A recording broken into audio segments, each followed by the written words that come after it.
Hi friends, எப்படி இருக்கீங்க? எல்லாரும் நல்லா இருக்கீங்களா?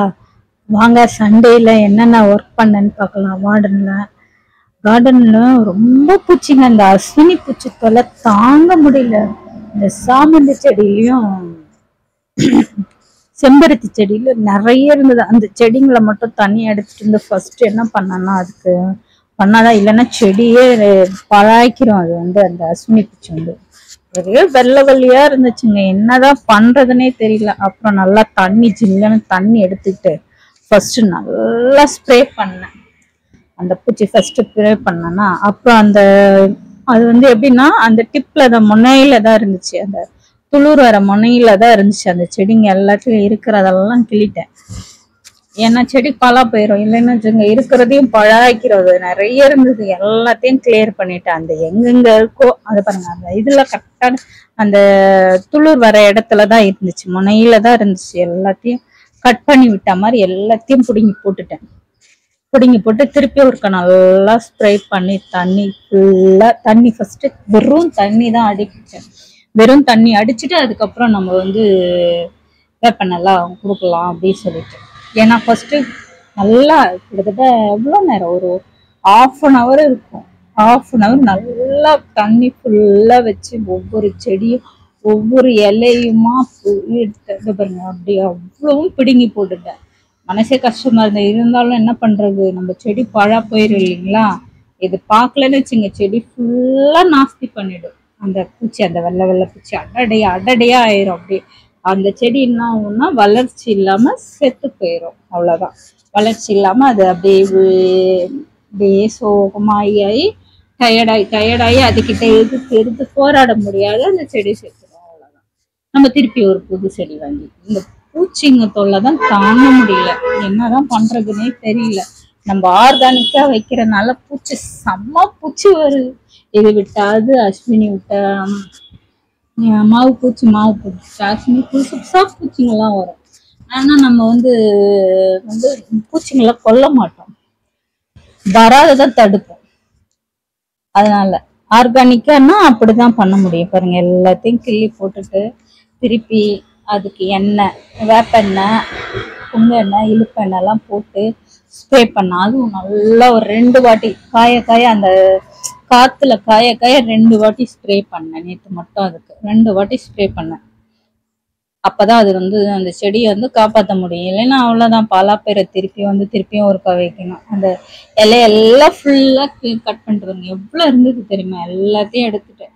தண்ணியே கிட்டத்தட்ட நல்லா தெளிச்சு விட்டு அப்புறம் அதுக்கு உரம்லாம் கொடுத்து அப்புறம் அது தனியா வச்சுட்டேன். அதை எடுத்து தனியா வச்சு அப்ப பண்ணணும். ஏன்னா செடிங்களோட பண்ணோம்னா இது விழுது இல்லையா, அந்த இடத்துல திருப்பியும் அது அங்க அந்த செடிக்கு போயிடும். அதனால இந்த எறும்புங்க தான் பண்ற வேலை. எறும்புங்க தான் கூட்டிட்டு விட்டுருங்க. அதை அந்த மாவு பூச்சி எறும்பு தான் கொண்டாந்து. அதை நடக்கலாம் முடியாது, அதனால நடக்க முடியாது, பறக்க முடியாது, ஊறிட்டே வரும்னு நினைக்கிறாரு. அது நன்னும் அதை பார்த்ததே இல்லை. அது போனதே பறந்ததையோ பார்த்தது இல்லை. ஆனா ஊறிக்கிட்டே இருக்கும். அது அப்படியே அடாடியா ஒயிட் கலர்ல இருக்கும் பாருங்க. அது எப்படி வருதுன்னு பார்த்தா எறும்புதான் கொண்டாந்து விடுதுன்னு சொல்றாங்க. ஆனா எனக்கு தெரியல அதை பத்தி. திருப்பியும் அந்த இலையெல்லாம் கிள்ளிட்டு திருப்பியும் தண்ணி போட்டு நல்லா வாஷ் பண்ணுங்க. கிட்டத்தட்ட ½ அந்த செடி தண்ணி, ஒரு பக்கெட் தண்ணியை வச்சுக்கிட்டு ஸ்ப்ரே பண்ணி கிட்ட எடுத்து ஸ்லோ பண்ணி பண்ணி அது ஒவ்வொரு இதுவா இலையா போட்டு அந்த இதெல்லாம் எடுத்துட்டு முதல்ல அந்த பூச்செல்லாம் கீழே வச்சுட்டேன். அங்க பூச்செல்லாம் அதுக்கப்புறம் அந்த இடத்தையும் அலசி விட்டுட்டேன். ஏன்னா வேற எங்கேயோ போயிட போகுது வேற செடியில அப்படின்னு சொல்லிட்டு. பாருங்க, நேற்று ஞாயிற்றுக்கிழமை அதுமா கொஞ்சம் ரெஸ்ட் எடுக்கலான்னு பார்த்தா எங்க இவங்க கிட்ட ரெஸ்ட் எடுக்க முடியுமா? அஸ்வினி பூச்சி ஒரு பக்கம் வாவா இருந்தது, ஒரு பக்கம் என்ன மாவு பூச்சி. இதுங்களை நான் எந்த பூச்சியை பாக்குறேன்? அஸ்வினி பூச்சி இருந்தது. அதெல்லாம் பிடுங்கி போட்டுட்டேன். என்னால முடியாது. இது நம்ம செடி பாதுகாக்கணும், அடுத்த சீசனுக்கு வச்சுக்கணும் அப்படின்றதுக்காக பார்த்தேன். அவரை செடி, காராமணி செடி, கத்திரிக்காய் செடி கூட கட் பண்ணிட்டேன். நிறைய பூச்சி. இது பாருங்க, வேப்பெண்ணெய், புங்க எண்ணெய், இழுப்பெண்ணெய் 3 எண்ணெய் வச்சிருக்கேன். நான் 3 எண்ணெயும் ஒரு 5 டிராப்ஸ் விட்டு கொஞ்சோண்டு ஷாம்பு, இல்லைன்னா ஏதாவது, நான் ஷாம்பு தான் போடுவேன், லைட் ஷாம்பு போட்டு மிக்ஸ் பண்ணிட்டு நல்லா தண்ணி ஒரு 3 லிட்டர் தண்ணி வச்சு நல்லா ஸ்ப்ரே பண்ணேன். பாருங்க பால் மாதிரி வரணும். இந்த அப்பதான் அந்த எண்ணெய் வந்து உடையும். அந்த சோப்பு போட்டாதான் உடையும். இல்லைன்னா அப்படியே வில்லு வில்லு வில்லுன்ட்டு இருக்கும். அதுக்கு ஏதோ ஒரு லிக்விட் இருக்கும். அது என்ன லிக்விடுன்னு தெரியல. அதை கரைக்கிறதுக்கு நான் ஷாம்பு போட்டு தாங்க கரைச்சிக்குவேன். ஏன்னா அது இல்லைன்னா கரைக்க முடியாது. இல்லை அப்படியெல்லாம் அடிக்க முடியாது, ஸ்ப்ரே பண்ண முடியாது. பாருங்க திருப்பியும் அந்த ஸ்ப்ரே பண்ற பாருங்க.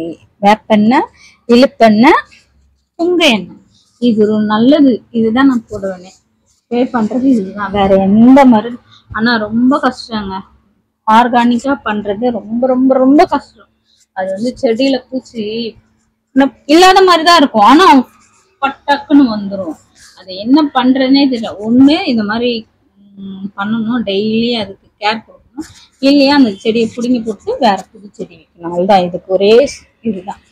நம்ம கியூர் பண்ண முடியலன்னா பிடுங்கி போட்ட வேண்டியதுதான் செடி, அவ்வளவுதான். அது இருந்தும் ஒண்ணுமே இல்லை. அது கொஞ்சம் கொஞ்சமா இதுவாகிறதோட நம்ம அப்படியே பிடுங்கி போட்டுட்டா நிம்மதியா இருக்கலாம்.